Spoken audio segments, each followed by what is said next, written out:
আসসালামু আলাইকুম, welcome back to my Sara kitchen. আজকে আমি নিয়ে আসলাম ঈদ স্পেশাল মাটির চুলায় কলিজা ভুনার রেসিপি। মাটির চুলার খাবারের রান্নার টেস্ট কিন্তু অন্যরকম, আর এটার সাথে কিন্তু গ্যাসের চুলার রান্না কোনোভাবেই যায় না। তাই আজকে আমি টাটকা গরুর কলিজা এবং খড়কুটা দিয়ে রান্না করে নিয়ে আসলাম দারুণ মজার কলিজা ভুনার রেসিপি। এটা কিন্তু খুবই সহজ এবং অল্প সময়ে তৈরি করে নিতে পারেন। আমরা যারা খাদ্য রসিক আছি তারা কিন্তু খাবার দেখলেই খাবারের টেস্ট আন্দাজ বা অনুমান করতে পারি। তাই আর দেরি না করে চলুন দেখে নেওয়া যাক রেসিপিটা। এখানে আমি ফ্যাপসা এবং কলিজা রেগুলার রান্নার সাইজ করে কেটে নিয়ে ভিনেগার এবং কুসুম গরম পানির মধ্যে ভিজিয়ে রেখেছি। আগে থেকেই ভালো করে পরিষ্কার করে ধুয়ে নিয়েছি। এখন আমি চুলার জালটা ধরিয়ে দিলাম। ধরিয়ে কড়াইয়ের মধ্যে দিয়ে দিলাম পেঁয়াজ কুচি। এখানে কলিজা নিয়েছি আমি 1.5 কেজির মতো, তাই এখানে দিয়ে দিয়েছি 300 গ্রাম পেঁয়াজ কুচি আর কয়েকটি তেজপাতা দিয়ে বেরেস্তা করে তারপরে দিয়ে দিলাম 2 টেবিল চামচ আদা রসুন বাটা দিয়ে আদা রসুনটা একটু ভেজে নেব।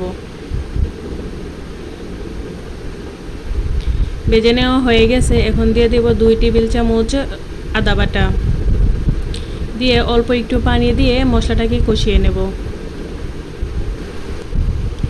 তারপরে দিয়ে দেব এখানে জিরা গুঁড়া, এক টেবিল চামচ দিয়েছে জিরা গুঁড়া, ধনিয়া গুঁড়া 1 টেবিল চামচ, দিয়ে দিলাম পরিমাণ মতো লবণ।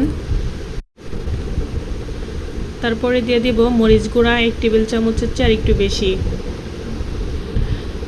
জালটা সবার যার যার পছন্দ মতো দেবেন। তারপর দিয়ে দিলাম হলুদ গুঁড়া 1 টেবিল চামচ।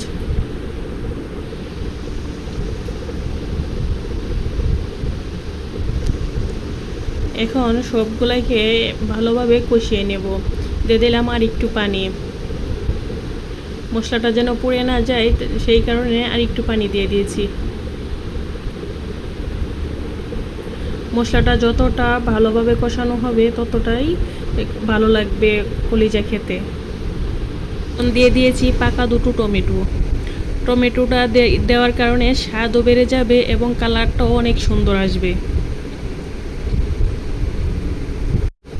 মশলাটা কষিয়ে যখন তেলটা উপরে চলে আসবে তখন দিয়ে দেব কলিজা। কলিজার ভিতরের রক্ত এবং সব কিছু কিন্তু যা ময়লা আছে সব কিছু ভালোভাবে পরিষ্কার করে নিয়েছি। আর এখানে টাটকা গরুর কলিজা নিয়েছি, সেই কারণে আমি ফুটন্ত পানিতে সিদ্ধ করি নাই। আপনারা চাইলে ফুটন্ত পানিতে সিদ্ধ করে স্কিনটাও ফেলে দিতে পারেন। এভাবে রান্না করলেও কিন্তু খেতে অনেক মজা হয়। আর বিশেষ করে ঈদের সময়ে আমাদের গ্রামে কিন্তু এরকম করেই রান্না করা হয়, কারণ এটা দেশি গরুর কলিজা।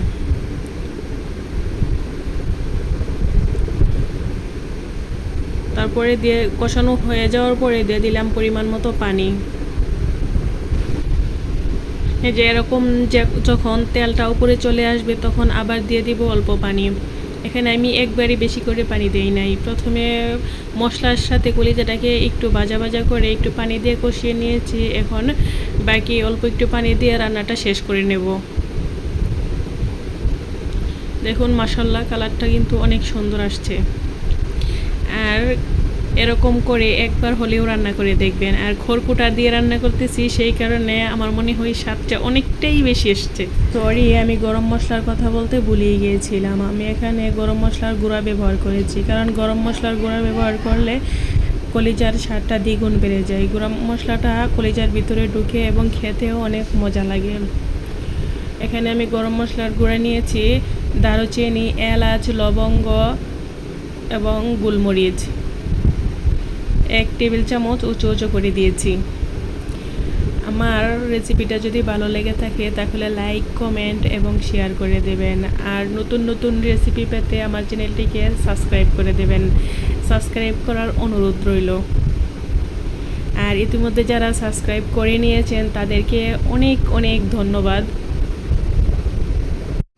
কলিজা বোনার মধ্যে কিন্তু ঝোল রাখা যাবে না। যখন মাখা মাখা হয়ে আসবে এবং কলিজাটা তেল ছেড়ে দেবে সে পর্যায়ে রান্নাটা শেষ হয়ে গেছে বুঝতে হবে।